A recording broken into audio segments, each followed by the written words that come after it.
Lord. आप सबको मेरी तरफ से जय मसीह की। मैं विनोद प्रोचिया आप सबका मसीह यीशु के सच्चे वचन में स्वागत करता हूं। आज हम बात करेंगे इस दुनिया का भविष्य क्या है।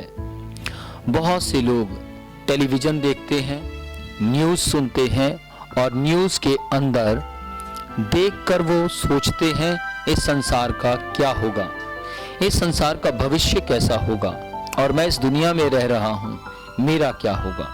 मैं आज आप सबसे इस विषय के ऊपर बात करना चाहता हूँ जो कि ख्यालात आपके दिमाग में प्रश्न बनकर उठ रहे हैं। मत्ती 24 अध्याय उसकी 7वीं आयत में परमेश्वर का वचन क्या कहता है। दुनिया में बहुत कलेश होंगे, लिखा है तुम लड़ाइयों और झगड़ों की चर्चा सुनोगे। 24 अध्याय उसकी 7वीं आयत में यूं लिखा है, राज्य राज्य पर चढ़ाई करेगा, जाति जाति पर और जगह जगह अकाल पड़ेंगे, भूडोल होंगे। याद रखिएगा, अंतिम दिनों में लोग भुखमरी का सामना करेंगे, अकाल का सामना करेंगे, लड़ाइयाँ झगड़े देखेंगे। क्या आप सचमुच ऐसा ही देख रहे हैं? यदि हाँ तो याद रखिए परमेश्वर का वचन पूरा हो रहा है।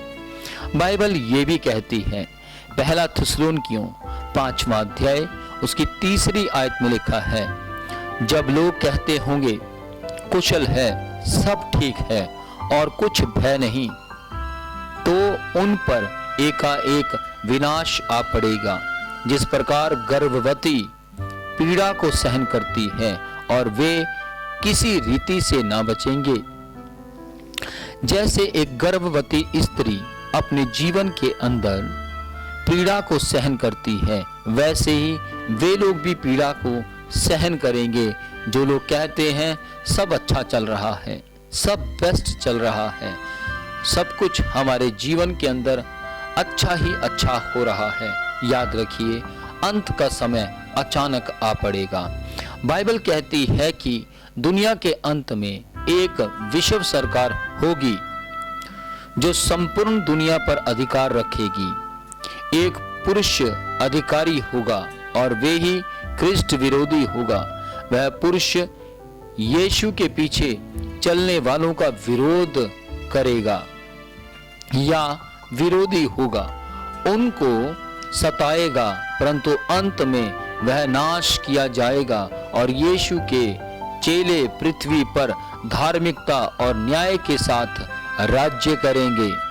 बाइबल यह भी भविष्यवाणी करती है कि हर एक व्यक्ति जो चाहे कभी भी जिया हो या फिर उसने अपनी मनमानी की हो या अपनी आंखों की दृष्टि के मुताबिक चला हो, जो उसने चाहा हो वही किया हो, उसको परमेश्वर के सामने अकेले ही खड़ा होना पड़ेगा।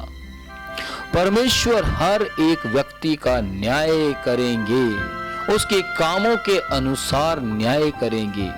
कुछ लोग नरक में भेजे जाएंगे, परमेश्वर के प्रेम और उपस्थिति से हमेशा के लिए उत्तम कर दिए गए जाएंगे।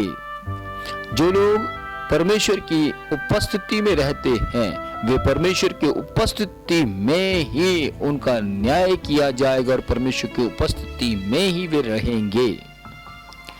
बाकी लोगों का स्वर्ग में स्वागत किया जाएगा जो परमेश्वर की उपस्थिति में या परमेश्वर की आज्ञा के मुताबिक चले, ताकि वे परमेश्वर के साथ सदा काल के लिए जीवन व्यतीत कर सके, परमेश्वर के साथ जीवन जी सके।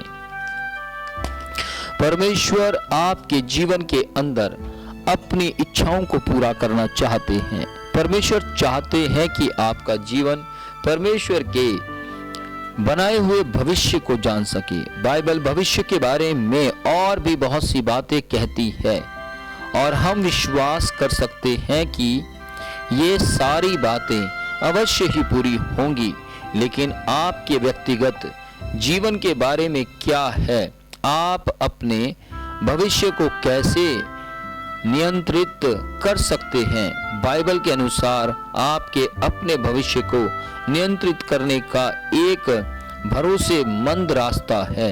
वह रास्ता है कि यीशु के पीछे पूरी तरह से, पूरी सच्चाई के साथ चलना। यदि आप यीशु मसीह के पीछे पूरी सच्चाई से चलते हैं, प्रभु यीशु के वचनों पर आप अपने जीवन को आधारित करते हैं, तो मैं आपको बताना चाहता हूं, आपका आत्मा कभी भी नाश ना होगा, आपका जीवन कभी भी बेकार ना होगा, आपका समय कभी भी वेस्ट ना होगा।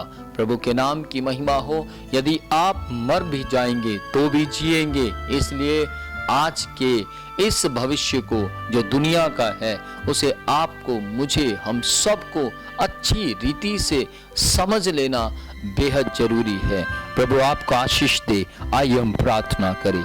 अनुग्रहकारी परमेश्वर, दयावान परमेश्वर, तरस से भरे हुए परमेश्वर, इस वक्त जितने भी कान खुदा बाप आपके दास की आवाज को सुन रहे हैं, जितने भी परिवार परमेश्वर आपके सेवक की आवाज को सुन रहे हैं, प्रभु जो वचन आपने दिया उस वचन को परमेश्वर लोगों तक, आपके परिवारों तक इस आवाज के जरिए पहुंचाया गया।